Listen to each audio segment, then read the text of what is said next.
Selamat pagi Bapak Ibu Saudara yang dikasihi Tuhan. Shalom, haleluya. Dimanapun Bapak Ibu Saudara berada, hari ini kita akan memulai ibadah kita bersama-sama. Dan mari kita satu dalam doa, kita berdoa.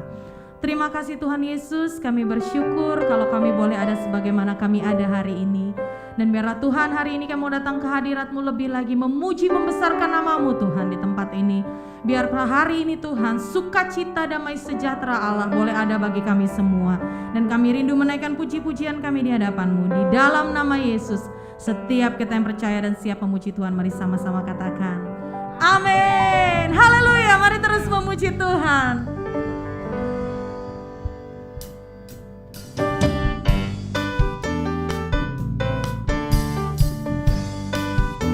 Masuk gerbang Tuhan dengan penuh pujian, dengan hati yang bersyukur di hadapan Tuhan.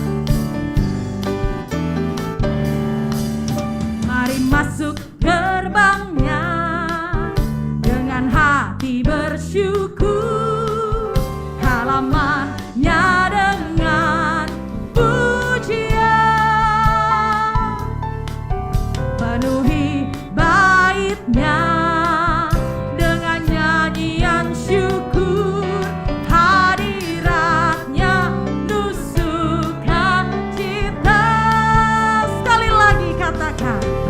masuk gerbangnya dengan hati bersyukur, halamannya dengan pujian,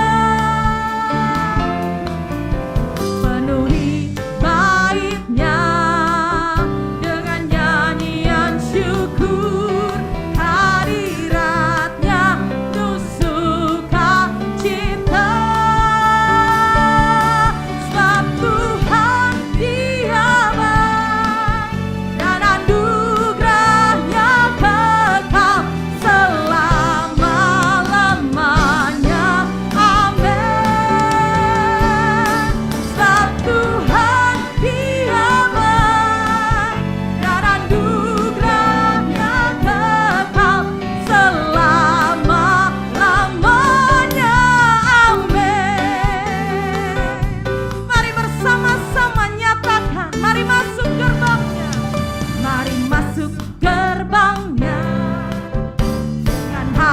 Bersyukur, halamannya dengan pujian,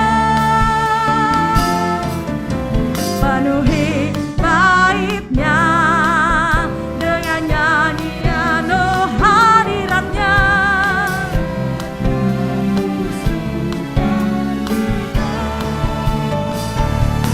sebab Tuhan Dia baik dan anugerahnya kekal selama-lamanya. Amin.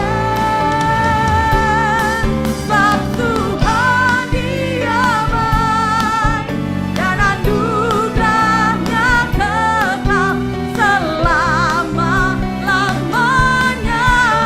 Amin. Sebab Tuhan Dia baik dan anugerahnya kekal selama-lamanya. Amin. Sebab Tuhan Dia baik dan anugerahnya kekal selama-lamanya. Amin. Mari katakan dengan tepuk tangan. Sebab Tuhan Dia baik dan anugerahnya kekal selama-lamanya. Amin. Sebab Tuhan Dia baik dan anugerahnya kekal selama-lamanya. Amin. Selama-lamanya, selama-lamanya.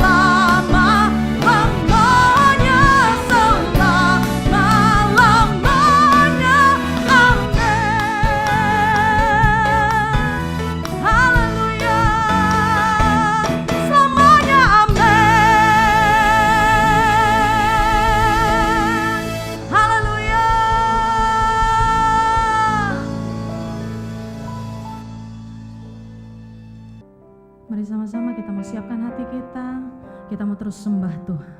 Makasih Tuhan Yesus. Kami rindukan hadirat-Mu Tuhan. Di tempat ini, di hati kami. Hadirlah Engkau Tuhan. Terima kasih Yesus.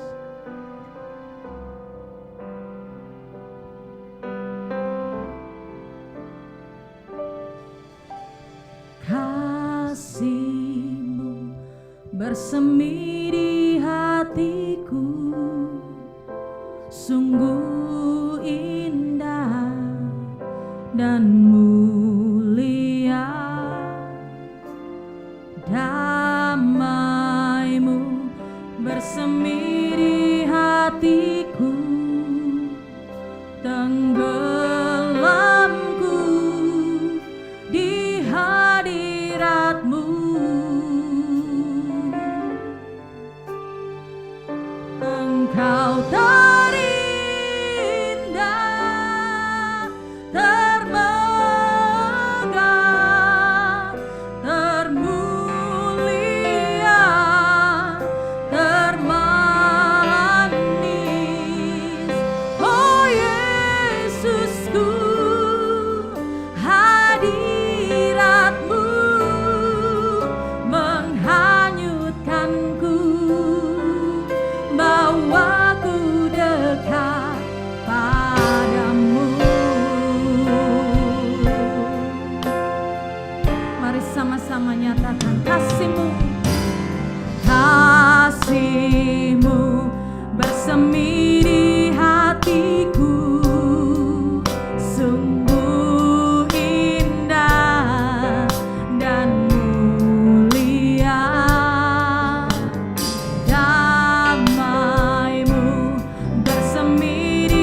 bersama-sama kita akan memperkatakan Pentakosta ketiga. Pentakosta ketiga. 1. Pentakosta ketiga adalah pencurahan Roh Kudus yang dahsyat di zaman ini, melebihi yang terjadi di Azusa Street. 2. Pentakosta ketiga akan mengakibatkan penuaian jiwa yang terbesar dan yang terakhir sebelum Tuhan Yesus datang kembali. 3. Pentakosta ketiga akan membangkitkan generasi Yeremia, yaitu anak-anak muda yang dipenuhi Roh Kudus, cinta mati-matian kepada Tuhan Yesus, tidak kompromi terhadap dosa, dan akan bergerak untuk memenangkan jiwa. 4. Pentakosta ketiga lahir di Indonesia dan bergerak ke bangsa-bangsa. Gerakan ini dari timur ke barat dan akan kembali ke Yerusalem. 5. Pentakosta ketiga akan memberikan kuasa untuk menyelesaikan amanat agung, dan setelah itu Tuhan Yesus datang kembali.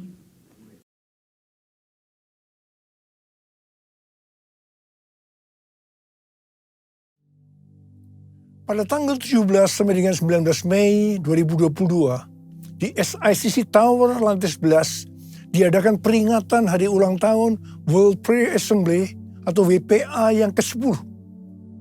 WPA yang pertama diadakan di SICC, Sentul International Convention Center, pada tahun 2012 dengan tema The New Wave is Coming.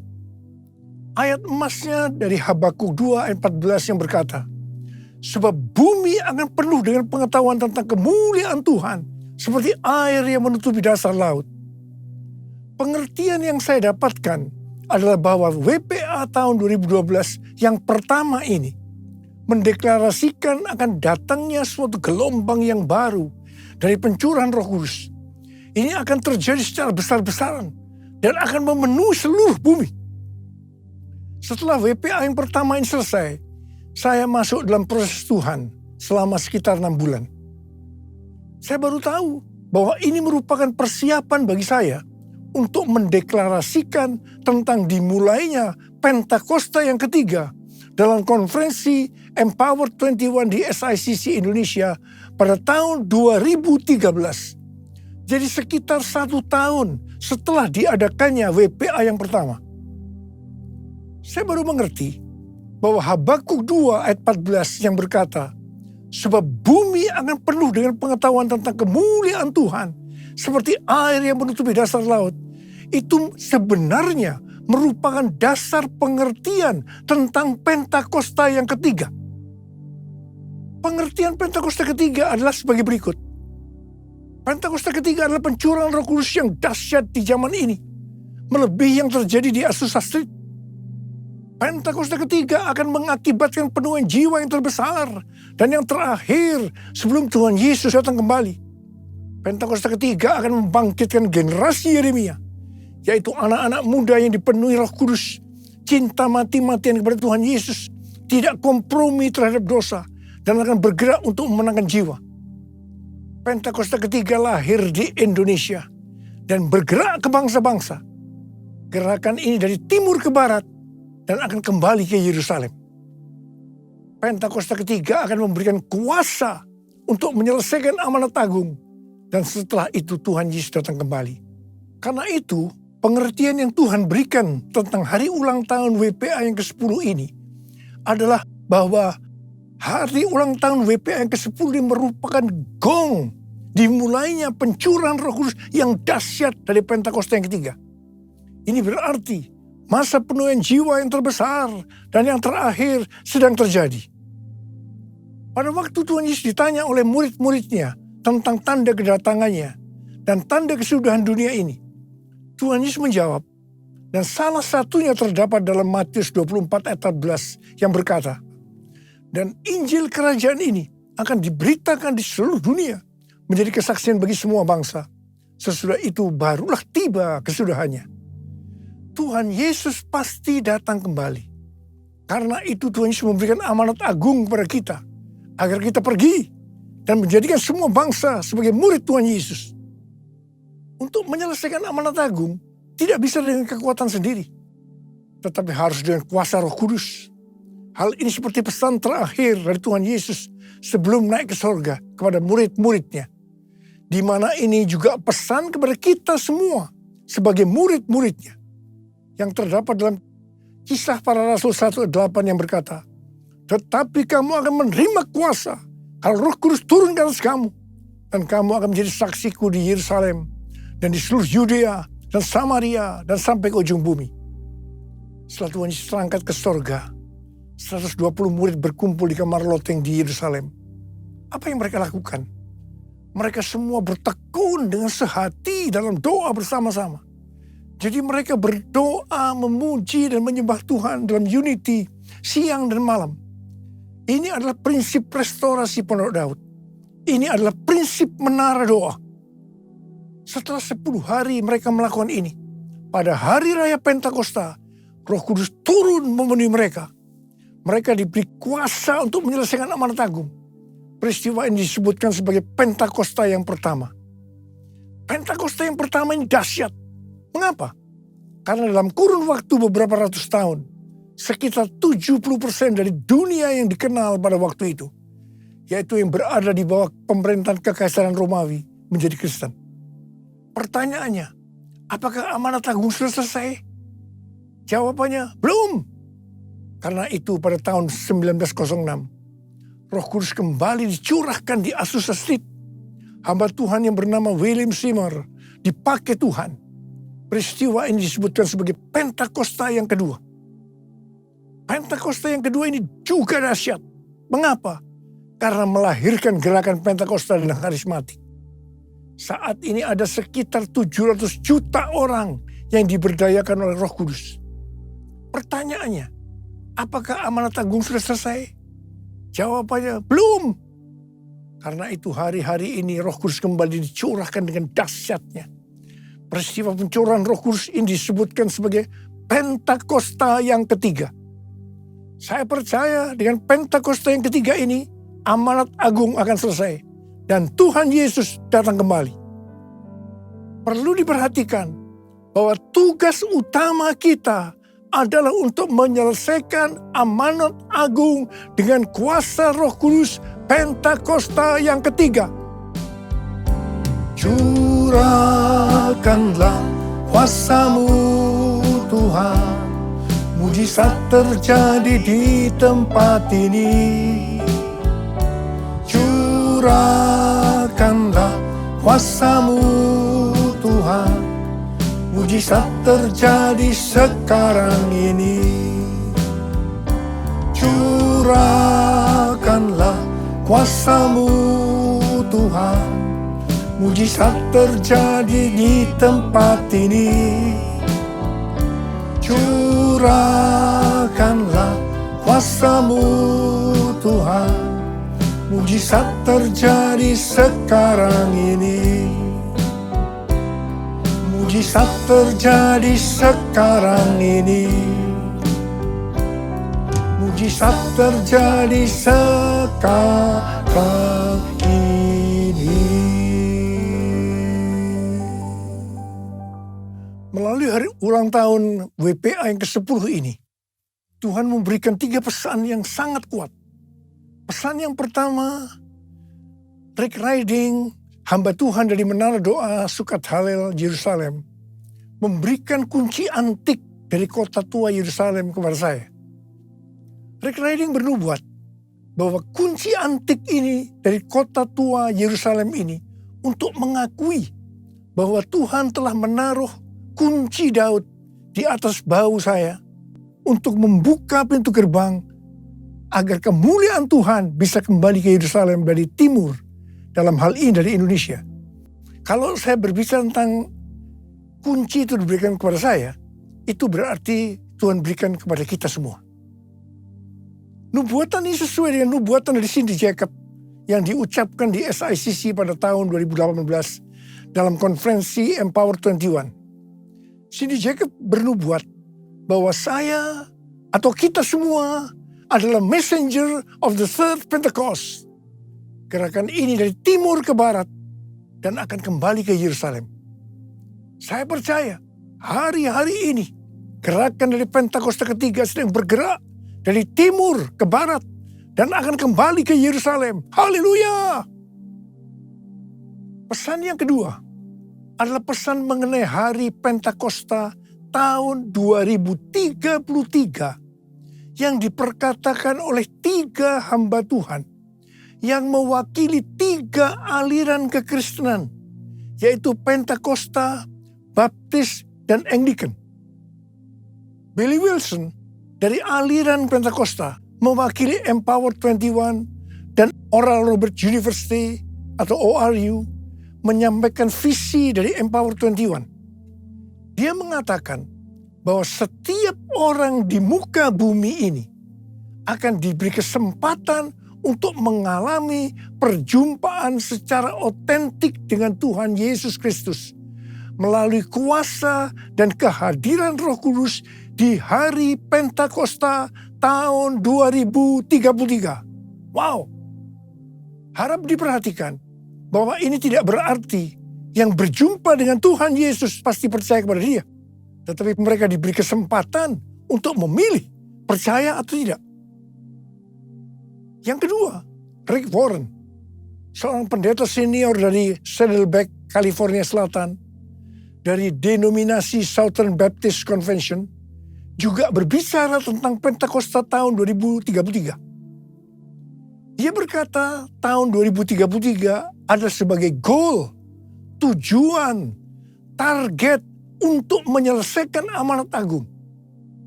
Mengapa tahun 2033? Penjelasannya sebagai berikut.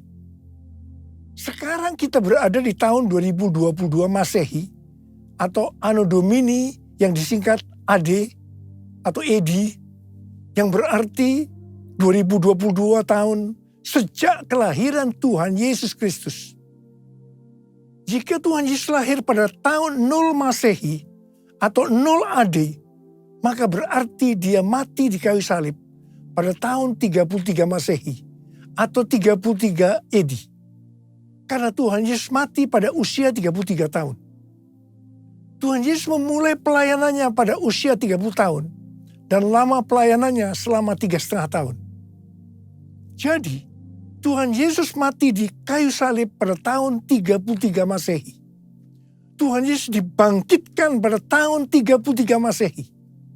Tuhan Yesus memberikan amanat agung pada tahun 33 Masehi.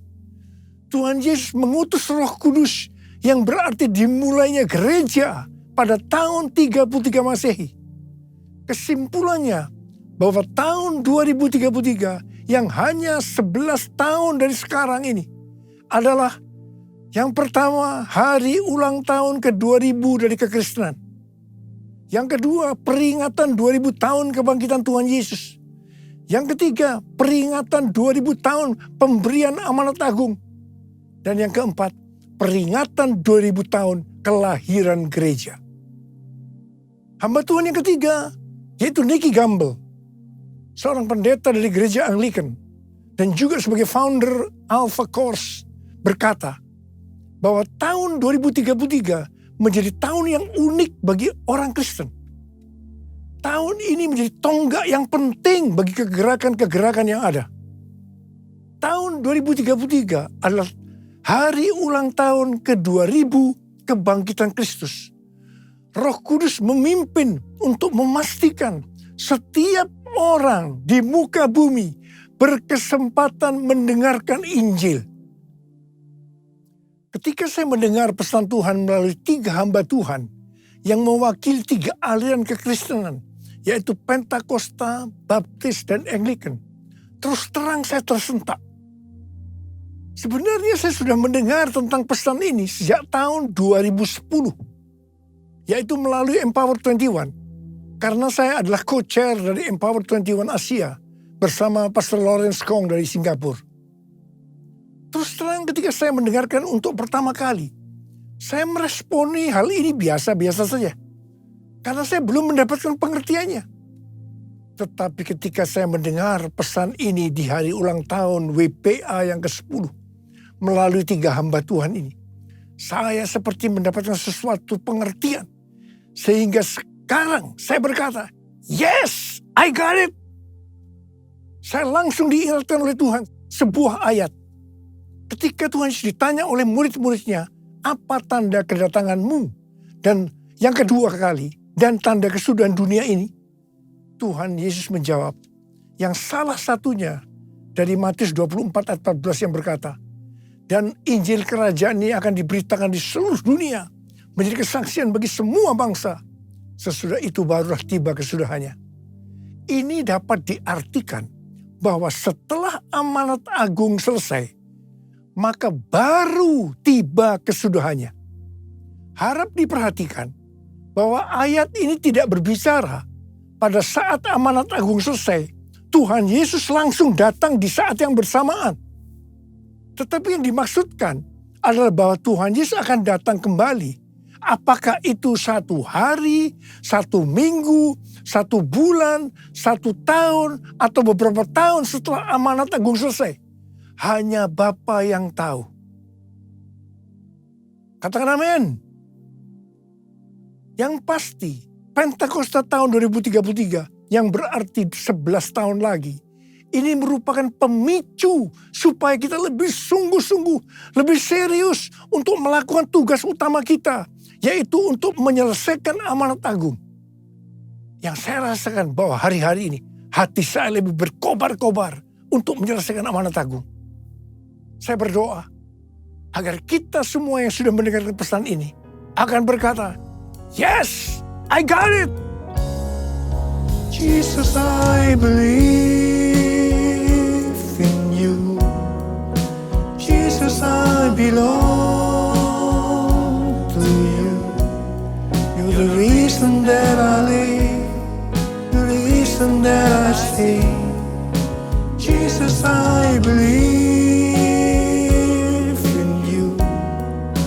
Jesus, I belong to you. You're the reason that I live, the reason that I sing. With all I am, I will worship you. I will worship you. I will worship you, Jesus.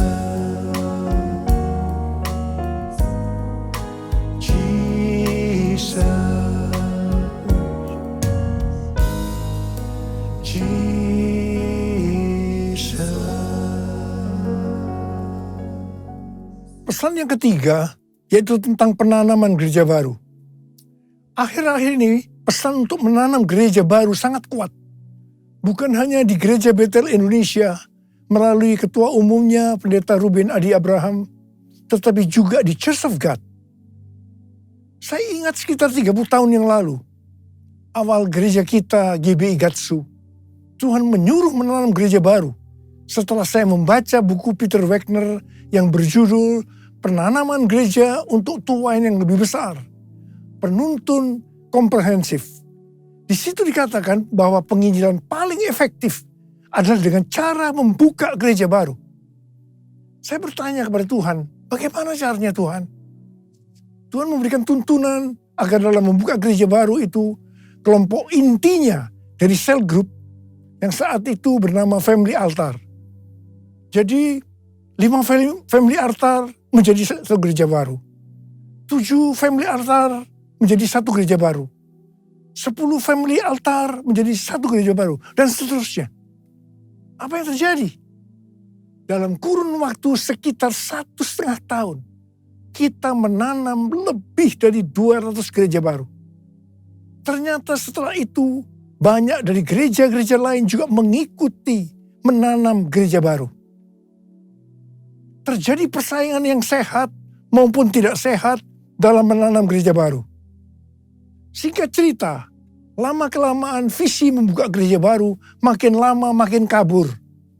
Dan banyak cara-cara yang dipakai sudah tidak sesuai lagi dengan firman Tuhan. Akhirnya, melalui pandemi, penanaman gereja baru dengan cara-cara seperti itu dihentikan oleh Tuhan. Setelah 2 tahun pandemi, COVID-19 terjadi. Tiba-tiba Tuhan berbicara lagi agar menanam gereja baru. Dan goalnya adalah menjadikan mereka sebagai murid Tuhan Yesus. Jadi kalau dulu yang dipikirkan hanya jumlah jemaat yang ikut ibadah hari Minggu saja, tanpa memperhatikan kualitas kehidupan sebagai orang-orang Kristen. Sekarang justru Tuhan menekankan tentang pemuridan untuk menyelesaikan amanat agung melalui penanaman gereja baru.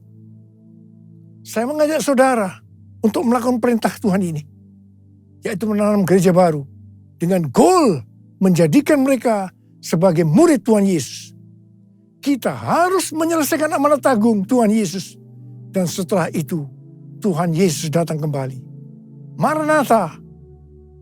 Kita sudah mendengar pesan Tuhan yang Tuhan sampaikan kepada kita. Saya mau berdoa buat saudara, agar Tuhan mengurapi kita semua. Dan pengurapan itu akan mengajar kepada kita apa yang harus kita lakukan. Kita akan mengerti. Karena itu mari, angkat tangan kita. Katakan bersama-sama, Yesus, Yesus, Kau berarti bagiku. Yesus, Yesus, Kau segalanya bagiku. Panggil nama Yesus. Yesus, Yesus, Kau berarti bagiku. Yesus, Yesus, Kau segalanya bagiku. Kau segalanya bagiku. Kau segalanya bagiku. Mari kita berbahasa roh. Yang sudah berbahasa roh, kita berbahasa roh. Yang belum berbahasa roh, jangan diam. Katakan haleluya. Haleluya. Horiala basyakara bara bara bara bara bara bara. Oh rala bara bara bara bara bara. Bapa, curahkan pengurapan-Mu buat kami semua. Pengurapan itu akan mengajar kepada kami. Kami akan menangkap benar-benar pesan-Mu ya Tuhan hari ini. Terima pengurapan Tuhan, terima. Kami terima pengurapan-Mu Tuhan, kami terima pengurapan-Mu. Kami terima pengurapan-Mu ya Tuhan, kami terima. Oh rala bara bara bara bara bara bara bara bara bara bara. Oh Tuhan terima kasih, Tuhan terima kasih. Tuhan terima kasih, Tuhan terima kasih. Terima kasih dalam nama Yesus. Dalam nama Yesus. Amin. Mari saudara, kita akan masuk dalam perjamuan kudus. Kita akan mengingat ayat ini. Sebab setiap kali kamu makan roti ini dan minum cawan ini, kamu memberitakan kematian Tuhan sampai Ia datang. Perjamuan kudus adalah perjamuan Tuhan Yesus sendiri. Setiap kali kita masuk dalam perjamuan kudus, Tuhan selalu berkata, biarlah ini menjadi peringatan akan daku. Biarlah ini menjadi peringatan akan daku. Karena itu mari, arahkan hati saudara kepada kebaikan Tuhan. Kita akan mengingat kebaikan Tuhan. Mari tundukkan kepala. Bapa, siapakah kami sebelum kami mengenal Engkau? Kami semua orang berdosa. Upah dosa adalah maut, mati. Tapi Engkau yang tidak berdosa telah dijadikan dosa oleh karena kami. Engkau harus turun dari sorga mulia, mati ganti kami dengan penderitaan yang luar biasa. Sungguh kalau kamu pikirkan betapa baiknya Engkau ya Aba. Engkau jadikan kami sebagai anak-anak-Mu. Engkau berkati, Engkau tuntun, Engkau bela, Engkau lindungi. Engkau tegur juga kalau kami salah. Itu Engkau ya Aba. Itu Engkau. Tuhan akan memberkati kita semua melalui perjamuan kudus. Tapi Tuhan mau kita makan dan minum dengan cara yang benar. Karena itu sekarang masing-masing berdoa. Introspeksi, lihat keadaan diri masing-masing. Jangan menyimpan dosa. Kalau saat ini ada dosa yang Tuhan ingatkan, langsung minta ampun. Ampuni kami Tuhan, ampuni Tuhan kami. Bapa, Kau melihat anak-anak-Mu yang sedang menyelesaikan segala sesuatu dengan Engkau saat ini. Kau rindu untuk memberkati kami. Bapa, layakkan kami untuk masuk dalam perjamuan kudus-Mu. Kami akan masuk dalam perjamuan kudus dengan hati yang penuh ucapan syukur. Dalam nama Yesus. Amin.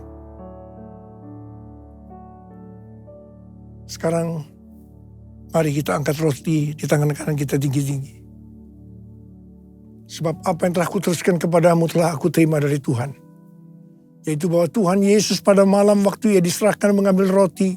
Dan sesudah itu ia mengucap syukur atasnya. Dia memecah-mecahkannya dan berkata, inilah tubuhku yang diserahkan bagi kamu. Perbuatlah ini menjadi peringatan akan aku.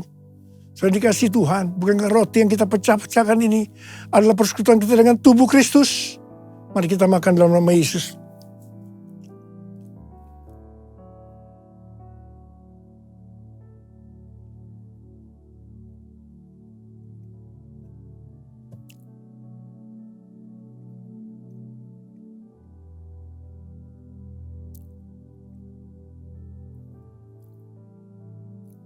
Angkat cawan di tangan kanan kita tinggi-tinggi. Demikian juga ia mengambil cawan sudah makan lalu berkata, cawan ini adalah perjanjian baru yang dimeteraikan oleh darahku. Perbuatlah ini. Setiap kali kamu meminumnya menjadi peringatan akan aku. So ini guys, Tuhan bukan cawan pengucapan syukur. Yang atasnya kita ucapkan syukur adalah persekutuan kita dengan darah Yesus. Mari kita minum dalam nama Yesus.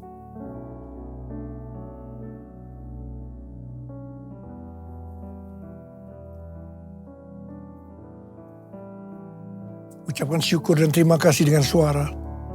Jangan diam. Tuhan terima kasih Tuhan. Tuhan terima kasih ya Tuhan. Terima kasih ya Bapa. Bapa terima kasih ya Bapa. Oh raraba syakara bayara bala bala bala. Engkau baik ya Tuhan. Engkau baik ya Tuhan. Engkau baik. Engkau melihat anak-anak-Mu saat ini Tuhan. Ada berapa banyak yang membutuhkan kesembuhan? Ada berapa banyak yang membutuhkan mujizat Tuhan? Angkat tangan saudara. Kau melihat tangan-tangan yang terangkat Tuhan. Mereka membutuhkan kesembuhan. Mereka membutuhkan mujizat. Mereka membutuhkan pertolongan Tuhan. Sekarang terima kesembuhan. Terima. Dalam nama Yesus. Sembuh dalam nama Yesus. Sembuh dalam nama Yesus. Sembuh dalam nama Yesus. Bapa terima kasih. Bapa terima kasih. Engkau baik. Engkau baik ya Abah. Engkau baik. All my life you have been faithful. All my life you have been so good. With every breath that I am able, oh, I will sing of the goodness of God. All my life you have been faithful. All my life you have been so good. With every breath that I am able, oh, I will sing of the goodness of God. I will sing of the goodness of God. I will sing of the goodness of God.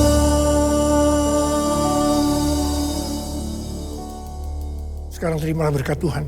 Kasih karunia yang berlimpah-limpah daripada Allah Bapa dalam Anak yang tunggal Yesus Kristus. Persekutuan yang manis dengan Roh Kudus menyertai saudara mulai hari ini. Sampai Tuhan Yesus datang menjemput kita di awan-awan dan bahkan sampai selama-lamanya. Yang percaya bersama-sama katakan, Amin.